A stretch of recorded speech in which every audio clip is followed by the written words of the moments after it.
তেতিয়া চলি আছিল দ্বিতীয় বিশ্বযুদ্ধ। 6 আগষ্ট 1945 চন ৰাতিপুৱা 7 বজাত জাপানৰ আকাশত এখন আমেৰিকাৰ বিমান দেখা গ'ল। লগে লগে যুদ্ধৰ চাইৰেন বাজিলে। সেই সময়লৈকে 1945 চনৰ মাজভাগলৈকে জাপানৰ অৱস্থা বৰ শোচনীয় হৈ পৰিছিল, কাৰণ দ্বিতীয় বিশ্বযুদ্ধ আৰম্ভ হৈছিল 1939 চনত আৰু 1945 চনৰ মাজভাগলৈকে জাপানৰ অৱস্থা এনেকুৱা হৈ গৈছিল যে লাগতিয়াল সামগ্ৰী জাপানত নাইকিয়া হৈ গৈছিল। এজন সাধাৰণ লোকৰ কাৰণে জাপানত জীয়াবলৈ বহু কষ্ট হৈ পৰিছিল।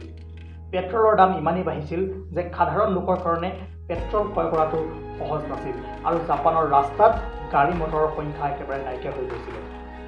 ইন্ধনৰ নাটনি ইমানেই হৈছিল যে এই বিমানখনক পিছা কৰিবৰ কাৰণে জাপানী সৈন্যৰ হাতত পৰ্যাপ্ত পৰিমাণৰ ইন্ধন নাছিল, যাৰ কাৰণে এই বিমানখনক পিছা কৰিব পৰা নাছিল। আৰু এই আমেৰিকান বিমানখনতেই অনা হৈছিল দ্য লিটিল বয় নামৰ এটম বোমটো। 8 বজাৰ লগে লগে আমেৰিকাৰ বিমানখনৰ পৰা দ্য লিটিল বয় নামৰ এটম বোমটো জাপানৰ হিৰোশ্বিমা নামৰ চহৰখনৰ ওপৰত পেলোৱা হৈছিল। আৰু বোমটো পেলোৱাৰ 43 ছেকেণ্ড পাছত বিস্ফোৰণ হৈছিল।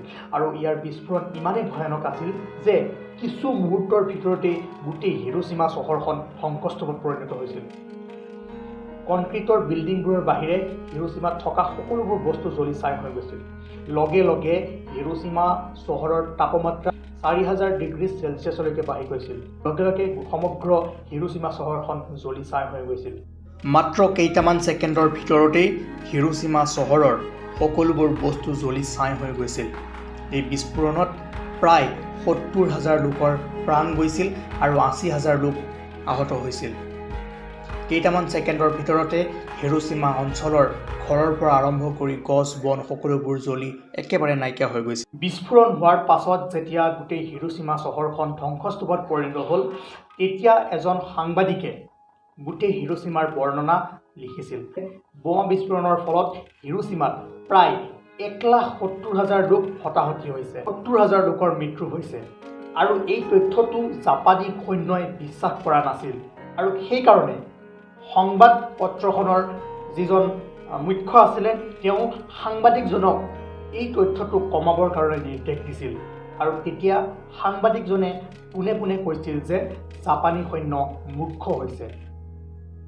তাৰে ঠিক 3 দিন পিছত 9 আগষ্ট 1945 চনত আমেৰিকাই জাপানৰ নাগাচাকি চহৰৰ ওপৰত দ্বিতীয়টো এটম বম পেলাইছিল।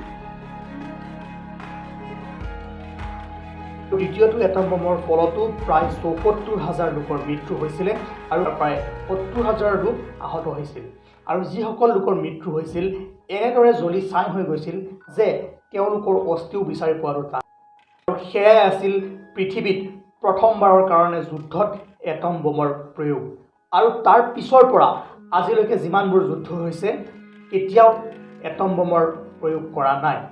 আৰু দ্বিতীয় এটম বোমৰ পাছত জাপানৰ যি ধ্বংস হ'ল, তাৰ পাছত জাপানী সৈন্যই আমেৰিকাৰ হাতত আত্মসমৰ্পণ কৰিছিল। নিউক্লিয়াৰ ৱাৰ কিমান ভয়ংকৰ হ'ব পাৰে এই ভিডিঅ'ৰ পৰা হয়তো আপোনালোকে বুজি পালে।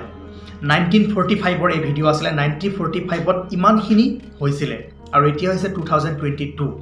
আৰু এতিয়া বহুতো দেশ নিউক্লিয়াৰ ৱেপনত বহুত শক্তিশালী। গতিকে এতিয়া যদি কেনেবাকৈ নিউক্লিয়াৰ ৱাৰ হয়, তেনেহ'লে এই পৃথিৱী হৈ নাথাকে, সকলোবোৰ ধ্বংস হৈ যাব। আপুনিও নাথাকিব, ময়ো নাথাকোঁ।